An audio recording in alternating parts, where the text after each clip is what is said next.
My name is Stela McLachlan and I'm UKLLC Research Manager. So I'm going to talk to you about our application process. So here I show a flow diagram of all the stages your application will go through, from initial expression of interest to access the data we hold in the UKLLC to the data actually being provisioned to you for your project. So myself, Sammy, and Kirstine are going to cover this first part of the process. I'm going to talk to you about expression of interest and application form, and also about these stages of review. Sammy is going to talk in more detail about data request form that you need to submit with your full application. And Kirstine is going to tell you more about the role that public plays in this process. Once you have been successful and your application is approved, then you have to sign some contracts with us, and Jackie is going to talk about them. And once the legal documentation has been completed, then the data can be provisioned to you for your project, and Rich is going to talk to you about this and what you can expect once you're in TRE. So the whole process starts with you submitting expression of interest. So this is done through HDR UK Innovation Gateway. So here on the right, you can see our entry in the gateway. You can find us by simply searching for UKLLC. And if you go to how to request access, the new screen pops up and you can start inquiry process by clicking on this button, make an inquiry. If you haven't used the gateway before, you will need to register. So that's just something to keep in mind. So these are the questions we're going to ask you at this stage. We want to know a little bit about you. We want to know about your proposed project. And then I'll just highlight a couple of questions that are not entirely intuitive. So there is a possibility to link some data sets that you hold with the data set that we hold in the UKLLC. And if you would want to do this, you have to tell us what these are and describe them a little bit. And then we can take this discussion from there, see if this is possible. Also, if you know what parts of data sets you are interested in from the data that we hold in the UKLLC, if you already know this, you can list it here. So basically, if you're interested in specific studies, or if you want study and link data, you can say it here. And then when you press submit, you will get an on-screen confirmation of your submission. So when we receive your expression of interest, it goes through the first stage of review that we call the triage.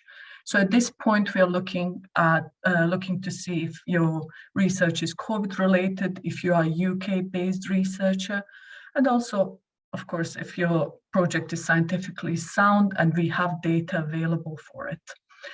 At this point, we're also offering meetings to people. These are optional, but there are opportunity for you to ask questions that you may have about application process, and also for us to learn a little bit more about your project.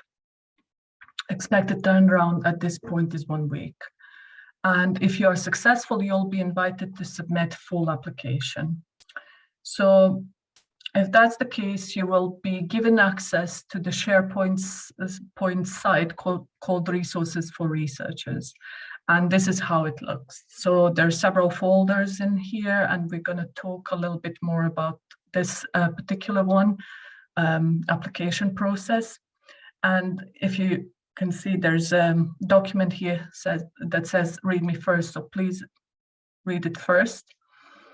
This document describes subfolders and documents you can find on the application process and how to use them as well. So it's important to familiarize yourself with it before you continue. So if we go into the application process folder, this is what you see in there. So I'm going to talk to you about application form subfolder, and Sami's going to talk about data request form. We're not going to talk about access paperwork at this point. So application form, I'm going to introduce you to our application form and CV user guide, while Kirstin is going to tell you more about these two other documents that you can find here. So application form, you can see on the right-hand side, there you can see questions, and in the guidelines you will find guidelines on how to complete each question. So this form is based on 5 safes, and I'm not going to tell you all the questions that we're going to ask. I'm gonna mention a couple from each section. So first section is about safe people. So we expect you to be UK-based and ONS approved researcher. Now, without your ONS accreditation, you can't access the data in TRE. So if you're thinking of applying to us, but you're not accredited already, please book yourself into the course. Except for the main applicant, we only want you to list people who are going to access the data. So if you have collaborators that are going to have only advisory role, you don't need to list them in the application. And also just to mention that PhD students can be main applicants as long as their supervisor is also accessing the data. When it comes to safe projects, of course, we want to see projects that are in public benefit, and also to mention that you will need ethical approval for any proposed project. So if you're coming to us from National Core Studies, you will be covered by their ethical approval. If you are not, but you're doing research that is COVID related using health data, then you're covered by UKLLC own ethical approval. And if you want to link some data sets that you already hold with the data sets we hold in the UKLLC, then you will have to have a specific ethical approval allowing for this to happen. So when it comes to safe data, we want you to select only data that is relevant to your project and that justify the use of this data for your project. When it comes to safe setting, your institution has to have information security certification of sorts, and this can be either ISO 27001 certification or NHS Data Security and Protection Toolkit, or system level security policy. If your institution have none, then we will work with you to get SLSP in place before you can proceed. And then safe outputs, we want to see some dissemination plans and some details about it, so it's not good enough just to say we intend to publish. When it comes to CVs, we don't have any prescribed format your CV has to be in. However, we need to see this, these sections that are listed to the right in your CV. So we want to see, you know, your education level, your skills, your courses, your publications that are relevant to the project you're proposing to do. And then when we receive your application, and this means we get application form and data request form in, this goes through the stage 2 of the review process. This is done by UKLLC. This is UKLLC application review. It is based on 5 safes and it's iterative, which means that if we see that there's something wrong or you missed out something, we're going to come back to you. The purpose of this is as well to make your application best possible for the next stage of review. Expected turnaround at this point is 2 weeks. And if you're successful, you'll go through stage 3 of the review process. Now, everyone who is applying to access the data in the UK LLC has to go through public review, and they have to go through longitudinal population studies own data access committees.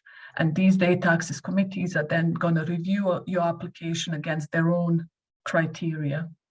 If you're applying to get access to the linked data as well, then you have to go through linked data review. And this is a review that is based on NHS digital requirements at the moment. So expected turnaround at this stage is 4 weeks. So I just want to stress out that from full application being received to the result, to your application result, there's approximately 6 weeks, which is quite quick, given that you could be asking for data from 20 different studies, and they have to go to 20 different data access committees. So if you're successful, we will move to contracts. So when it's all done and you have access to your data and you're working in TRE and you realize that you should have asked for something, but you didn't, or if something changes, you can submit amendments. And these changes need to be approved. Depending on what you're asking, what change you are requesting, the approval process will differ, but most of them are reviewed and approved by applications teams. So for example, you could be asking to add or remove researcher or institution if you change institution. You could be asking to extend your time in the TRE to finish your analysis, or you can even ask to change research question. Now, this change to the research question has to be kind of within the scope of your original application. If your change to the research question means that you would have to write a new lay summary, this is completely new application and not amendment. So just to summarize, the benefits of applying to UK LLC are that within one single application, you can get to the data from 20 longitudinal population studies that are linked to the NHS digital data, plus more to come because we are applying for Scottish and Welsh health data.